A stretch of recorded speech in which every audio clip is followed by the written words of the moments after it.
ಸ್ನೇಹಿತರೆ ನಮಸ್ಕಾರ, ನಾನು ನಿಮ್ಮ ರಾಕೇಶ್ ಶಾರುಂಡಿ. ನಾವೆಲ್ಲರೂ ಕೂಡ ಕಾಯ್ತಾ ಇದ್ವಿ ಇದೇ ಒಂದು ಆಶಾದಾಯಕವಾದಂಥ ಬೆಳವಣಿಗೆ ಕರ್ನಾಟಕ ಸರ್ಕಾರದಿಂದ ಆಗಲಿ ಅಂತ. ಒಂದು SIT ಫಾರ್ಮನ್ನು ಮಾಡಿ ಖಂಡಿತವಾಗಿಯೂ SIT ತನಿಖೆಗೆ ಆದೇಶ ಕೊಡಿ ಅಂತ ಸರ್ಕಾರಕ್ಕೆ ಎಲ್ಲ ಕಡೆಯಿಂದ ಒತ್ತಾಯ ಕೇಳಿ ಬರ್ತಾ ಇತ್ತು.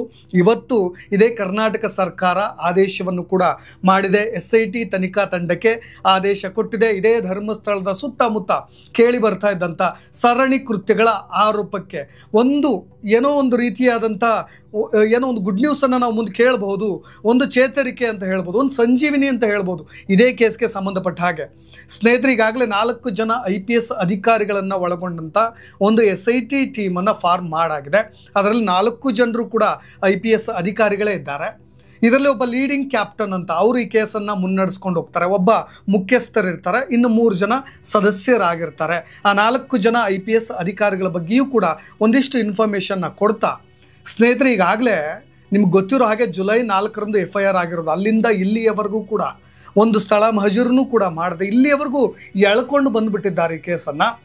ಆದರೆ ಈಗ ಇದನ್ನೇ ಇಟ್ಕೊಂಡು ಎಲ್ಲೋ ಆರೋಪಿಗಳು ತಪ್ಪಿಸ್ಕೊಳ್ಬೋದಾ, ಅವರಿಗೆ ಬೇಲ್ ಸಿಗಬಹುದಾ, ಮುಂದೆ ಆಗ್ತಕ್ಕಂಥ ಬೆಳವಣಿಗೆಗಳೇನು, ಏನೆಲ್ಲ ಲೋಪದೋಷಗಳಾಗಬಹುದು, ಈ ತನಿಖಾ ಹಾದಿ ಹೇಗೆ ನಡೆಯುತ್ತೆ, ಜೊತೆಗೆ ನಾವೆಲ್ಲರೂ ನ್ಯಾಯ ಸಿಗುತ್ತೆ ಅಂತ ಒಂದು ನಿರೀಕ್ಷೆ ಮಾಡಬಹುದಾ ಅಂತ. ಸ್ನೇಹಿತರೆ, ಇಲ್ಲಿ ನೀವೆಲ್ಲರೂ ಕೂಡ ಇನ್ನೊಂದು ಕುತೂಹಲದಿಂದ ಗಮನಿಸಬೇಕಾದಂಥ ಸಂಗತಿಯೂ ಕೂಡ ಇದೆ. ನೋಡಿ, ಈಗಾಗಲೇ SIT ಫಾರ್ಮ್ ಮಾಡಾಗಿದೆ. ಜೊತೆಗೆ ಸಾಕ್ಷ್ಯಾಧಾರನ 100ಕ್ಕೂ ಹೆಚ್ಚು ಜನರನ್ನ ಹೂತು ಹಾಕಿದ್ದೀನಿ ಅಂತ ಆತನು ಕೂಡ ಈಗ ಒಪ್ಕೊಂಡ್ಬಿಟ್ಟಿದ್ದಾನೆ. ನಮಗೀಗ ಎಲ್ರಿಗೂ ಕೂಡ ಒಂಥರ ಹಾಟ್ ಕೇಕ್ ಸುದ್ದಿ ಅಂತ ಹೇಳ್ಬೋದು. ನಮಗೆ ಏನು ಬೇಕೋ ಅದೆಲ್ಲವನ್ನು ಕೂಡ ಸರಿಯಾದ ನಿಟ್ಟಿನಲ್ಲಿ ತನಿಖೆ ನಡೆದುಬಿಟ್ರೆ ಇದನ್ನು ಕನ್ವಿಕ್ಷನ್ ರೇಂಜ್ಗೂ ಕೂಡ ತೆಗೆದುಕೊಂಡು ಹೋಗಬಹುದು.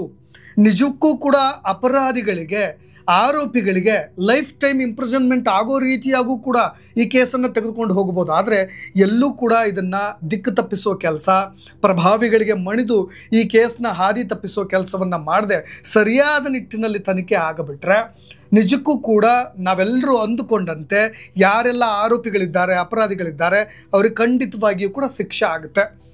ಆದರೆ ಕೆಲವೊಂದು ಇದಕ್ಕೆ ಸಂಬಂಧಪಟ್ಟ ಕೆಲವೊಬ್ಬ ವಕೀಲರನ್ನ ನಾನು ವಿಚಾರಿಸಿದಾಗ, ಜೊತೆಗೆ ಕೇಳಿದಾಗ ಅವರು ಕೆಲವೊಂದಿಷ್ಟು ಲೂಪೋಲ್ಸ್ಗಳ ಬಗ್ಗೆ ಮಾತನಾಡಿದ್ರು.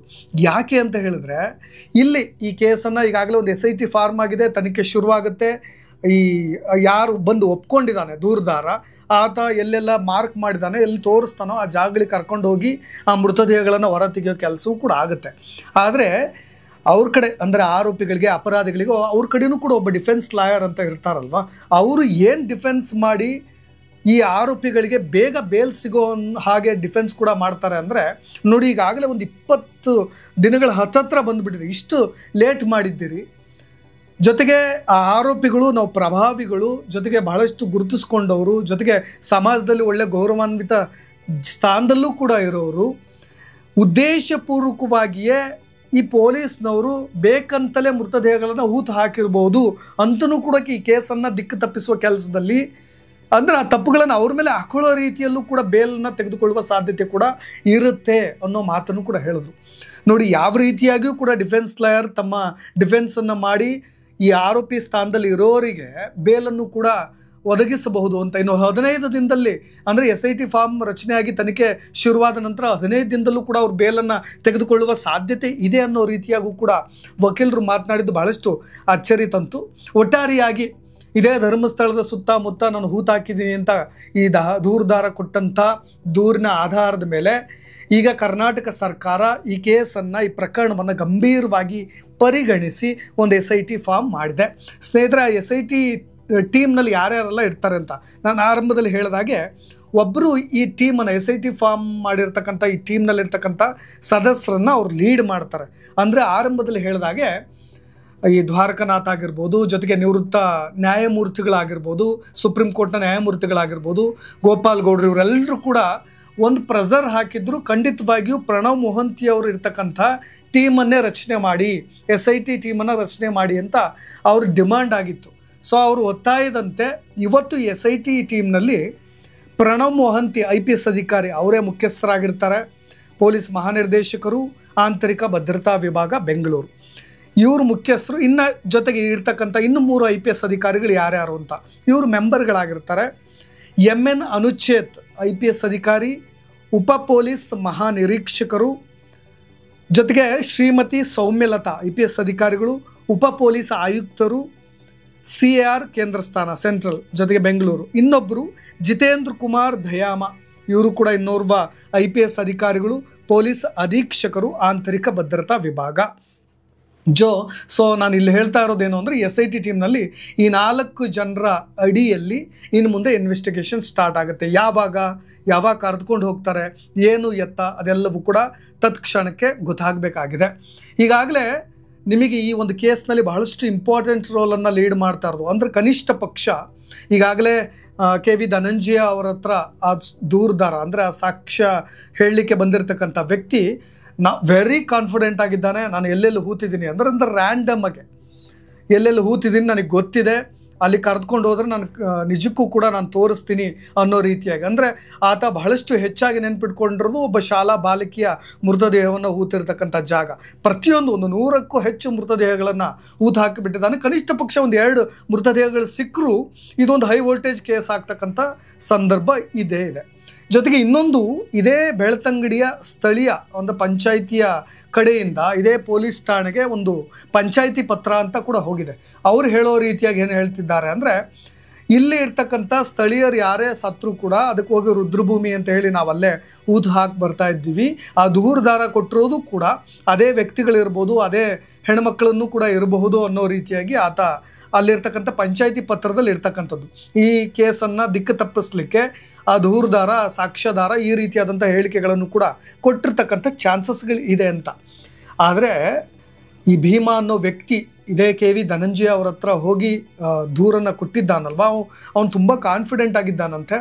ನಾನು ಎಲ್ಲೋ ಹೂತು ಹಾಕಿರೋದು ಕೇವಲ ಒಂದು ನಿರ್ದಿಷ್ಟ ರುದ್ರಭೂಮಿಯಲ್ಲ, ನಾನು ಹೂತು ಹಾಕಿರ್ತಕ್ಕಂಥ ಜಾಗ ರ್ಯಾಂಡಮ್ ಆಗಿ ಬೇರೆ ಬೇರೆ ಜಾಗಗಳಲ್ಲಿ ಎಲ್ಲೆಲ್ಲಿ ಖಾಲಿ ಜಾಗಗಳಿದೆಯೋ ಅಲ್ಲಲ್ಲಿ, ಜೊತೆಗೆ ಯಾರೂ ಕೂಡ ಅಲ್ಲಿ ಜನರು ಓಡಾಡದೇ ಇರತಕ್ಕಂಥ ಸ್ಥಳಗಳಲ್ಲಿ, ಅಂತಹ ಸ್ಥಳಗಳಲ್ಲಿ ನಾನು ಹೂತು ಹಾಕಿದ್ದೀನಿ ಅನ್ನೋದನ್ನು ಅವನು ಬಹಳ ಕರಾರುವಕ್ಕಾಗಿ ನಿಖರವಾಗಿ ಮಾಹಿತಿಯನ್ನು ಕೊಟ್ಟಿದ್ದಾನೆ.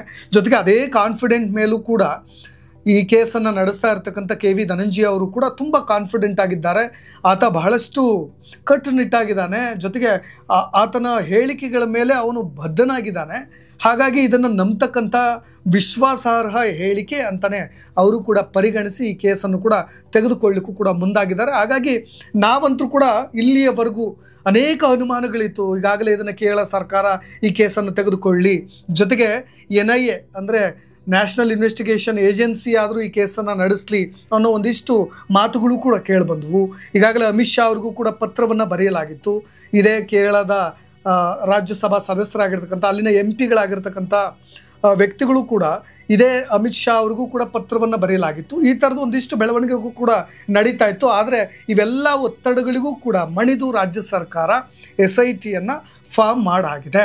ಹಾಗಾಗಿ ಮುಂದೆ ಆಗ್ತಕ್ಕಂಥ ಏನೆಲ್ಲ ಬೆಳವಣಿಗೆಗಳ ಬಗ್ಗೆ ನಾವೆಲ್ಲರೂ ಕೂಡ ನಿರೀಕ್ಷೆ ಮಾಡಬೇಕಾಗಿದೆ. ಇನ್ನು ಮುಂದೆ ಈ ಕೇಸ್ಗೆ ಇನ್ನೊಂದಿಷ್ಟು ಬಹಳಷ್ಟು ದೊಡ್ಡ ಸಂಚಲನ ಸೃಷ್ಟಿಯಾಗೋ ಸಾಧ್ಯತೆ ಇದೆ.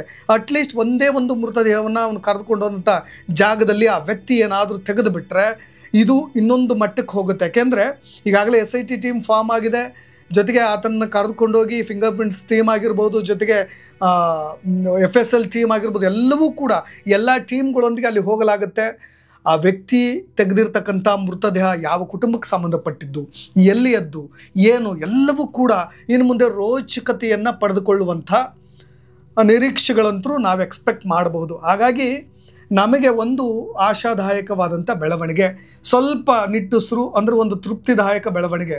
ಯಾಕೆಂದರೆ ನಾವೆಲ್ಲರೂ ಕೂಡ ಅದನ್ನೇ ಕಾಯ್ತಾ ಇದ್ದೀವಿ, ಏನಾದರೂ ಒಂದು ಒಳ್ಳೆಯ ಕೆಲಸಗಳಾಗಲಿ ಅಂತ. ಸ್ನೇಹಿತರೆ, ನಾನು ಹೇಳಿದ್ನಲ್ಲ, ಈ ಕೇಸನ್ನು ಸರಿಯಾದ ನಿಟ್ಟಿನಲ್ಲಿ ಈ ಒಂದು SIT ಫಾರ್ಮ್ ಮಾಡಿರ್ತಕ್ಕಂಥ ಟೀಮ್ ಖಂಡಿತವಾಗಿ ತನಿಖೆ ಮಾಡಿದ್ರೆ ಕನ್ವಿಕ್ಷನ್ ರೇಂಜ್ಗೆ ಹೋಗ್ಬೋದು ಅಂತ. ಆದರೆ ನೋಡಿ, ನಾನು ಯಾಕೆ ಬೇಲ್ ಸಿಗಬಹುದು ಆರೋಪಿಗಳಿಗೆ ಅಂತ ಹೇಳ್ತಾ ಇದ್ದೀನಿ ಅಂದರೆ, ಭೀಮಾ ಆರಂಭದಲ್ಲಿ ಬಂದು ಈ ದೂರನ್ನು ಕೊಟ್ಟ ಮೇಲೆ, ಅವರ ವಕೀಲರ ಸಮೇತವಾಗಿ ಕೊಟ್ಟು ದೂರನ್ನು ಕೊಟ್ಟ ಮೇಲೆ ಅದಕ್ಕೆ ಒಂದು ಐಡೆಂಟಿಫಿಕೇಷನ್ ಅನ್ನೋ ಒಂದು ಪೀರಿಯಡ್ ಇರುತ್ತಂತೆ. ನಾನು ಅದನ್ನು ಕೂಡ ವಕೀಲರ ಹತ್ರ ಮಾತಾಡಿದಾಗ ಅವ್ರು ಹೇಳಿದ್ರು, ಐಡೆಂಟಿಫಿಕೇಷನ್ ಪೀರಿಯಡ್ ಅಂದರೆ ಏನು ಅಂದರೆ, ಅಲ್ಲಿನ ಸ್ಥಳೀಯ ತಹಶೀಲ್ದಾರನ್ನ ಕರ್ಕೊಂಡು ಹೋಗಿ ಅವನು ಏನೆಲ್ಲ ಅಂದರೆ 164 ಸ್ಟೇಟ್ಮೆಂಟ್, ನಿಮಗೆ ಜಡ್ಜ್ ಮುಂದೆ ಕೊಟ್ಟಿರ್ತಕ್ಕಂಥ 164 ಸ್ಟೇಟ್ಮೆಂಟ್ ಅಂದರೆ ಎವಿಡೆನ್ಷಿಯರಿ ವ್ಯಾಲ್ಯೂ ಇರ್ತಕ್ಕಂಥ ಸ್ಟೇಟ್ಮೆಂಟ್ ಅದು. ಆ ಸ್ಟೇಟ್ಮೆಂಟ್ ಆಧಾರದ ಮೇಲೆ ನೀನು ಯಾರೆಲ್ಲ ಅಪರಾಧಿಗಳು ಅಂತ ಹೇಳ್ತಾ ಇದೆಯಲ್ಲ ಅವ್ರನ್ನೆಲ್ಲ ಗುರುತಿಸ್ತೀಯಾ ಹಾಗಾದರೆ ಅಂತ ಕರೆದುಕೊಂಡು ಹೋಗ್ಬೇಕಿತ್ತಂತೆ, ಐಡೆಂಟಿಫೈ ಮಾಡಬೇಕಿತ್ತಂತೆ. ಅಂದರೆ ಎಲ್ಲೆಲ್ಲೆಲ್ಲ ಹೂತು ಹಾಕಿದ್ದಾನೆ ಅಥವಾ ಯಾರೆಲ್ಲ, ಅಂದರೆ ಆತ ಕೆಲಸ ಮಾಡ್ತಾ ಇದ್ದಂಥ ಜಾಗಗಳಾಗಿರ್ಬೋದು. ಅಂದರೆ ಈಗ ನಾನು ಧರ್ಮಸ್ಥಳದ ಒಂದು ಕಟ್ಟಡದಲ್ಲಿ, ಅಂದರೆ ಕಟ್ಟಡ ಅಂದರೆ ಅದೇ ಏನೆಲ್ಲ ಹೇಳ್ತಿರಲ್ವ ನೀವು, ಅಲ್ಲಿ ಕೆಲಸ ಮಾಡ್ತಾ ಇದ್ದಂಥ ಜಾಗ ಭೀಮಾ, ಆ ಜಾಗವನ್ನು ಐಡೆಂಟಿಫೈ ಮಾಡ್ತಾನ. ಜೊತೆಗೆ ಯಾರು ಆತನಿಗೆ ಹೇಳ್ತಾ ಇದ್ದಿದ್ದು ಈ ರೀತಿಯಾಗಿ ಹೂತು ಹಾಕು ನೀನು ಅಂತ ಹೇಳಿ ಅವ್ರನ್ನ ಐಡೆಂಟಿಫೈ ಮಾಡ್ತಾನ. ಜೊತೆಗೆ ಅಲ್ಲಿದ್ದಂಥ ಸಹಚರರು ಯಾರೊಂದಿಗೆ ಕೆಲಸ ಮಾಡ್ತಾ ಇದ್ನಲ್ವ ಅವ್ರನ್ನ ಐಡೆಂಟಿಫೈ ಮಾಡ್ತಾನ. ಅವೆಲ್ಲವೂ ಕೂಡ ಕರೆದುಕೊಂಡು ಹೋಗಿ ತಹಶೀಲ್ದಾರರ ಸಮ್ಮುಖದಲ್ಲಿ ಇವೆಲ್ಲವನ್ನೂ ಕೂಡ ಮಾಡಬೇಕಾಗಿತ್ತಂತೆ. ಆದರೆ ಇದು ಯಾವುದನ್ನು ಕೂಡ ಇಲ್ಲಿಯವರೆಗೂ ಕೂಡ ಈ ಐಡೆಂಟಿಫಿಕೇಷನ್ ಪೀರಿಯಡಲ್ಲಿ ಯಾರೂ ಕೂಡ ಮಾಡೇ ಇಲ್ಲ. ಅಟ್ಲೀಸ್ಟ್ ಸ್ಥಳ ಮಹಜರು ಜಾಗಕ್ಕೂ ಕೂಡ ಪೊಲೀಸ್ನವ್ರು ಬಂದಿಲ್ಲ. ಈಗಾಗಲೇ ಬ್ರೈನ್ ಮ್ಯಾಪಿಂಗ್ ಮಾಡ್ತೀವಿ, ನಾರ್ಕೋ ಅನಾಲಿಸಿಸ್ ಮಾಡಬೇಕು ಅಂತ ಈಗಾಗಲೇ ಬೆಳ್ತಂಗಡಿ ಕೋರ್ಟ್ಗೂ ಕೂಡ ಪರ್ಮಿಷನ್ ತೆಗೆದುಕೊಳ್ಳಿಕ್ಕೂ ಕೂಡ ಪೊಲೀಸರು ಮುಂದಾಗಿದ್ದು. ಇವೆಲ್ಲವೂ ಕೂಡ ಮುಂದೆ ಇನ್ವೆಸ್ಟಿಗೇಷನಲ್ಲಿ ಅವು ಕೂಡ ಲೂಪ್ ಹೋಲ್ಸ್ ಆಗ್ತವೆ. ಯಾಕೆ ಅಂದರೆ ಡಿಫೆನ್ಸ್ ಲಾಯರ್ ಈ ರೀತಿಯಾಗೂ ಕೂಡ ಇಷ್ಟು ದಿನಗಳನ್ನು ತೆಗೆದುಕೊಂಡ್ರಲ್ವ ಪೊಲೀಸ್ನವರು, ಆ ಸಮಯದಲ್ಲೇ ನಮ್ಮ ಮೇಲೆ ಹತ್ತಿಕ್ಕಲಿಕ್ಕೆ, ನಮ್ಮ ಮೇಲೆ ಎಲ್ಲ ಆರೋಪಗಳು ಅಪರಾಧಗಳು ಬರಲಿಕ್ಕೂ ಕೂಡ ಪ್ರಯತ್ನವನ್ನು ಪಟ್ಟಿರಬಹುದು ಅನ್ನೋ ರೀತಿಯಾಗೂ ಕೂಡ ಡಿಫೆನ್ಸ್ ಮಾಡು ಕೂಡ ಬೇಲ್ ತೆಗೆದುಕೊಳ್ಳುವ ಸಾಧ್ಯತೆ ಇರುತ್ತೆ. ಒಟ್ಟಾರೆಯಾಗಿ ಸರಿಯಾದಂಥ ನಿಟ್ಟಿನಲ್ಲಿ ತನಿಖೆ ಆದರೆ ಖಂಡಿತವಾಗಿಯೂ ನ್ಯಾಯವನ್ನು ನಾವು ಎಕ್ಸ್ಪೆಕ್ಟ್ ಮಾಡಬಹುದು. ಜೊತೆಗೆ ಈಗಾಗಲೇ ಸರ್ಕಾರ ಹೊರಡಿಸಿರ್ತಕ್ಕಂಥ ಸುತ್ತೋಲೆಯಲ್ಲಿ ಏನೆಲ್ಲ ಇದೆ ಅಂತ ಹೇಳಿಬಿಡ್ತೀನಿ. ಒಂದು 4 ಜನ IPS ಅಧಿಕಾರಿಗಳು, ಇವರೆಲ್ಲರೂ ಕೂಡ ಈ ಒಂದು ವಿಶೇಷ ತನಿಖಾ ತಂಡ, ಅಧಿಕಾರಿಗಳನ್ನು ಒಳಗೊಂಡಂಥ ತನಿಖಾ ತಂಡವನ್ನು ರಚನೆ ಮಾಡಿ ಸರ್ಕಾರ ಆದೇಶ ಕೊಟ್ಟಿರೋದು. ಜೊತೆಗೆ ಇದರ ಜೊತೆಗೆ ಈ ಒಂದು SIT ಟೀಮ್ಗೆ ಯಾರೆಲ್ಲ ಸಹಕಾರ ಮಾಡಬೇಕಾಗತ್ತೆ ಅಂತ ಇದಕ್ಕೆ ಸಂಬಂಧಪಟ್ಟ ಹಾಗೆ ಕರ್ನಾಟಕ ರಾಜ್ಯದ ಇತರೆ ಪೊಲೀಸ್ ಠಾಣೆಗಳಲ್ಲಿ ದಾಖಲಾಗಿರ್ತಕ್ಕಂತಹ ಇತರ ಎಲ್ಲ ಕ್ರಿಮಿನಲ್ ಪ್ರಕರಣಗಳ ತನಿಖೆಯನ್ನು ಕೂಡ DG ಮತ್ತು IGP ರವರು ಈ ವಿಶೇಷ ತನಿಖಾ ತಂಡಕ್ಕೆ ವರ್ಗಾಯಿಸಬೇಕು. ಅಂದರೆ ಬೇರೆ ಬೇರೆ ಜಿಲ್ಲೆಗಳಲ್ಲಿ, ಬೇರೆ ಬೇರೆ ಭಾಗಗಳಲ್ಲಿ ಈ ಥರ, ಅಂದರೆ ಈ ಧರ್ಮಸ್ಥಳಕ್ಕೆ ಹೋಗಿ ಮಿಸ್ಸಿಂಗ್ ಆಗಿದ್ದರು, ಜೊತೆಗೆ ಆ ಥರ ಏನಾದರೂ ಇದಕ್ಕೆ ಸಂಬಂಧಪಟ್ಟ ಹಾಗೆ ತಳುಕು ಹಾಕ್ತಕ್ಕಂಥ ಕೇಸ್ಗಳಿದ್ದರೆ ಇದೇ IG ಮತ್ತು DG ಇರ್ತಕ್ಕಂಥ ಈ ತನಿಖಾ ತಂಡಕ್ಕೆ ವರ್ಗಾಯಿಸಬೇಕು. ಜೊತೆಗೆ ಈ ವಿಶೇಷ ತಂಡಕ್ಕೆ ಅವಶ್ಯಕ ಇರತಕ್ಕಂಥ ಇತರ ಅಧಿಕಾರಿಗಳು, ಸಿಬ್ಬಂದಿಗಳನ್ನು ಒದಗಿಸಬೇಕು. ಈ ವಿಶೇಷ ತನಿಖಾ ತಂಡವು ದಕ್ಷಿಣ ಕನ್ನಡ ಜಿಲ್ಲಾ ಪೊಲೀಸ್ ಕಚೇರಿಯಲ್ಲಿ ಲಭ್ಯವಿರತಕ್ಕಂಥ ಎಲ್ಲ ಸಂಪನ್ಮೂಲಗಳನ್ನು ಕೂಡ ಬಳಸಿಕೊಳ್ಳಬೇಕು. ಸ್ನೇಹಿತರೆ, ಮತ್ತು ವಿಶೇಷ ತನಿಖಾ ತಂಡವು ತನಿಖೆಗೆ ಸಂಬಂಧಿಸಿದಂಥ ತನಿಖಾ ಪ್ರಗತಿಯನ್ನು ಆಗಿಂದಾಗೆ DG ಮತ್ತು IGP ರವರಿಗೆ ರಿಪೋರ್ಟ್ ಮಾಡಬೇಕು. ಈ 4 SIT ತಂಡದಲ್ಲಿರ್ತಕ್ಕಂಥ ಈ IPS ಅಧಿಕಾರಿಗಳು ಪ್ರತಿ ಬಾರಿಯೂ ಏನೆಲ್ಲ ಆಗ್ತಾ ಇದೆ ಅನ್ನೋ ಡೆವಲಪ್ಮೆಂಟ್ಸ್ನು ಕೂಡ DG ಮತ್ತು IGP ರವರಿಗೆ ವರದಿ ಮಾಡಬೇಕಂತೆ.